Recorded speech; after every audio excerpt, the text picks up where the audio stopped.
I would like to welcome Ron Mandos in our next episode of Bus Chair Conversations, a series of dialogues with people from arts and culture about slowing down in nature and contemplating the future in the aftermath of the first global pandemic.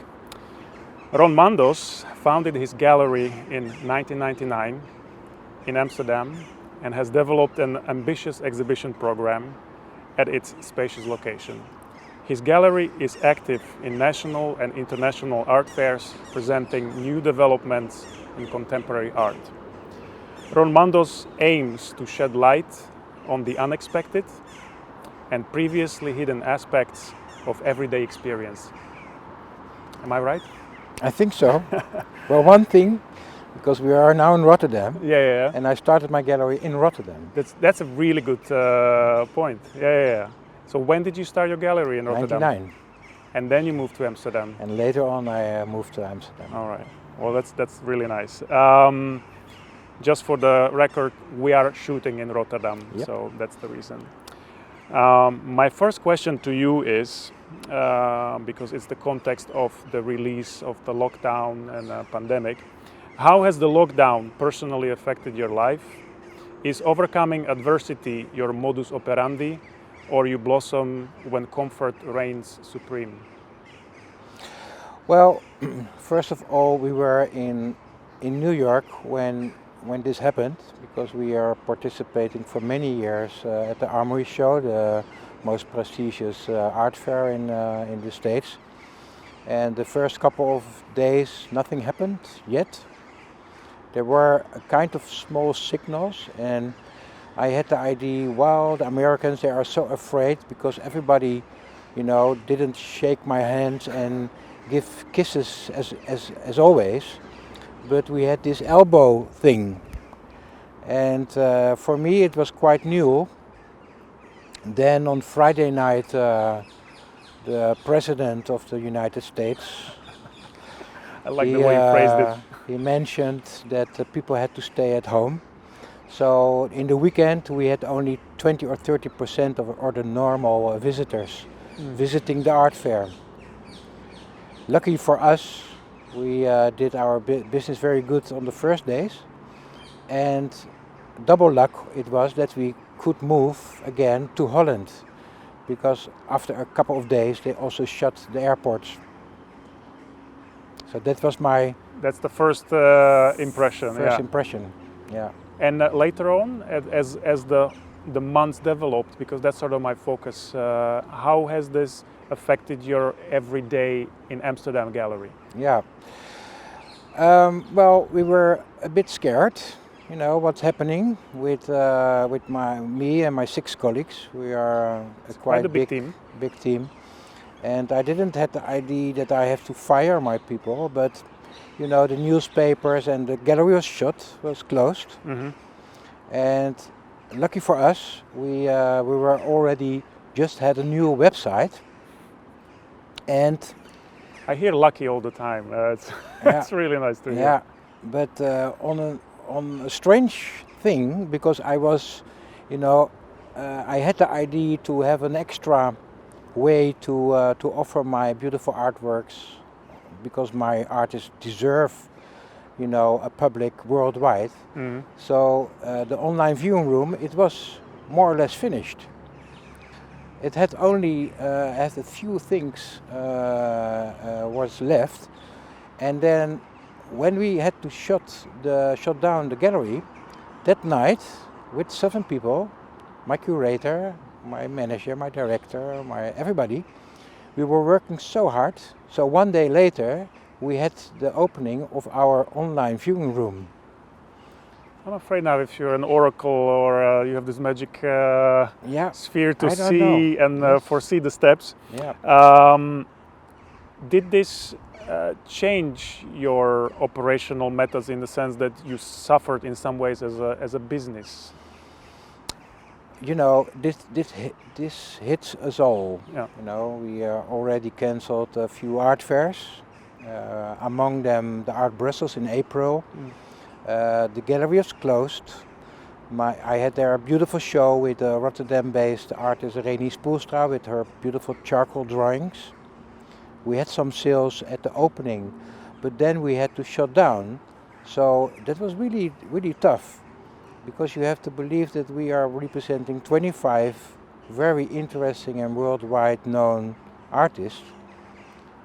So we will survive, but an individual artist, that's quite problematic, because once in the 2 year Reni has a show in the gallery, and that's for her the income of 2 years. And so it was not enough for her for the coming 2 years to survive. So then I worked so hard for her, and I called all my clients and my relatives, and then, lucky again. It's good. NLP. It was, more or less a good show for her, and because it's that's for me, I'm not sleep bad for my own, but for my artists, it's really a disaster. Yeah. So it's more like a family relationship. It's really a family. It's Yes. really nice. Yeah. Okay. I'll move on to your business as a gallery. So we skipped, or we move on from the COVID. So my second question is, obviously the role of a museum is different from that of a commercial art gallery. What is the future of commercial art galleries? What needs to and what will change? What should we protect? Good that you mentioned about museums, because unlucky for us that at the moment when the COVID was starting, we had a beautiful exhibition in the Stedelijk Museum with one of my artists who was nominated for the Prix de Rome. Congratulations. Thank you. And Esri Ariane Essi, that's her roots is from Nigeria, but she lives in Amsterdam for a long time. And so, the opening was already a couple of months ago, but a lot of people, didn't had the opportunity to see this beautiful show. So first of all, the connection between a museum and a commercial gallery is so important. We need each other. And for instance, we are visiting every year all the graduation shows. Right. Every art academy in Holland we are visiting, and we have this beautiful show. And these are, young artists who deserve, also a kind of podium, platform in a beautiful gallery what I have on the Prinsengracht in Amsterdam. Because the museums, the step is too high from a graduate to the museum, but we are sitting between it. So you're doing the dirty work for the museums. Yeah, I love this dirty work because it's really a kind of Comes from the heart. Really, really, yes. Okay, but I still would like to hear you maybe do some polemics about what is going to change in terms of commercial art gallery world as a consequence of this COVID-19. You mentioned already the online gallery, so I'm trying to, let's say, steer your attention there. I think we are going to come stronger, because this whole online viewing room or the online gallery, in the meantime we had 4 times a kind of exhibition only digital. Right. Very successful, to be honest. A lot of collectors also from Miami and worldwide. They are, we are in contact. Maybe it's not direct sales, so really important, but we are in conversation with them, and that's important. And so that's a plus for the future. The other thing, what we see now, with all our team, because we work with time slots a couple of weeks already, and to be honest, the conversations with my collectors or my friends or my visitors, if they book the time slots, is 10 times more interesting than that they just walk in. Because we can prepare the visit and we have time. We're not, nobody else disturb us. Yeah. So not bad. Good. How do you think, in terms of necessity for the commercial world to meet at art fairs, is there going to be more pressure on that, since a lot of galleries have found new channels of survival without the art fairs, and slowly getting used to them as a necessity and a byproduct? Will we see less of art fairs and more viewing rooms? Or it's still a key factor? Yeah, because we thought and discussed it in my team for a long time what to do with art fairs in the future, because you can imagine that it is incredible expensive, to rent a booth in, for instance, an art fair in Miami. Yeah. Besides of all the shipping costs, travel costs, hotels, dinners, drinks, etc. So personally, I love to travel, and personally I love to show my artworks to my audience abroad. And I think that the online viewing room, it will be for everybody a kind of extra tool. Mm-hmm. But maybe not next year, but in 2 years there are many people who are traveling again and meeting collectors, because you have to see the art live. Physically. Yeah. Okay, nice. This may be, as a follow-up, not the most relevant question, but I was always interested to ask you this, since I know your gallery for some time already, of your gallery and you. What do you think about beauty in art? Is it necessary? I think so. Okay. Yeah. But the beauty can be also in a kind of ugliness, And for me, there are a few things very important if I find art beauty, and that's originality, but also craft. For me, is craft very, very important. And so I like to see in an artist the craftsmanship, I don't like, but that's very personal. I can admire some artists who threw garbage on the museum wall and, mention that's art. So I'm, You go like I think it's interesting, but you don't find it in my gallery. Right. I'm asking it because I specifically felt that from everything that I saw so far, that you have a keen eye on, and I don't want to necessarily say beauty in this kind of stereotypical way, but for finesse. And finesse can be a very general term of you see a quality in something. Yeah. And that quality can be defined by many attributes, and you mentioned few: craftsmanship, etc. Okay, so it's important. Next question. With all the pressure nowadays to be accountable for inequalities, injustice, or prejudice in society, how do you see our world's existence as predominantly elitist? Is art for everyone? Yep. Yeah. Can you explore on that theme? Is art for everyone? Because I'm really interested in that contradiction between commerce, which is, let's say, monetary, and then access for everyone. Yeah.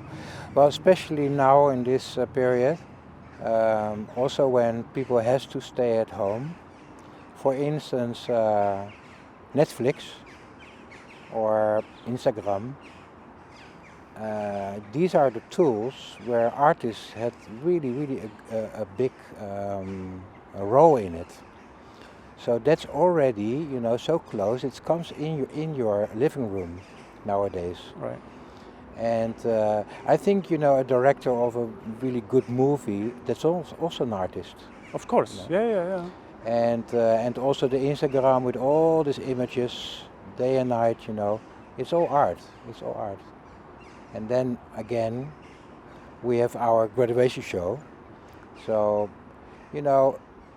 I like this kind of shows because you can have an artwork from of 200 or 300 euro, and for me it's so important to educate young people and to encourage young people to buy art. And Why should young people buy art? I like that. I like to hear from you. What's your, Yeah. not a sales pitch, but something that you definitely feel. Yeah. Why should young people collect? Yeah, I think it enrich your point of view. Most of the time you are able to meet an artist, especially if you are buying for a young artist, you know, and you are yourself you are young. You can follow the artist and see his progress and support also an artist, you know. And then in 10 years, when you visit his premiere in the MoMA in New York, you can say, I bought the first artwork of this artist, you know. Okay. Next question. What does the future hold for art as a material experience? We touched it a little bit, but I want to explore it again a little bit more. What does the future hold for art as a material experience, standing in front of a real thing in a society that is furthermore undergoing digital transformation and not slowing down on its fast consumption? I think it's always important that people are in front of an artwork and absorb it, talk about it, have conversations about it, either with the gallerist, the museum curator, your friends, your family. So I think it will be always existing, you know, galleries, museums. So once again, it's a plus. Let's see the positive thing about this tragedy because it hits also a lot of people, you know. And but I think we become stronger, yeah. Also Okay. in the art world. Seneca, the famous Roman philosopher, advised to bored and depressed to just look around you and interest yourself in the variety and sublimity of things. Thus, salvation lies in paying full attention to nature. During the COVID-19 lockdown, many people's only salvation from the confinement were walks in the wild or in parks. What is it about nature that it has always been so present in art, both as a subject and an object? Interesting. I mean, art history is full of examples, Sure. and your galleries, artists are also mesmerized, inspired by. What is it about this phenomena? Yeah, well, you have to, of course, you know, the mother of arts is the architecture or something, you know, because ask an architect and he's going to point you in nature. Yes. And ask for instance, I come one name, Hans op de Beek is a very famous Belgian multidisciplinary artist. When I met him, he draw only.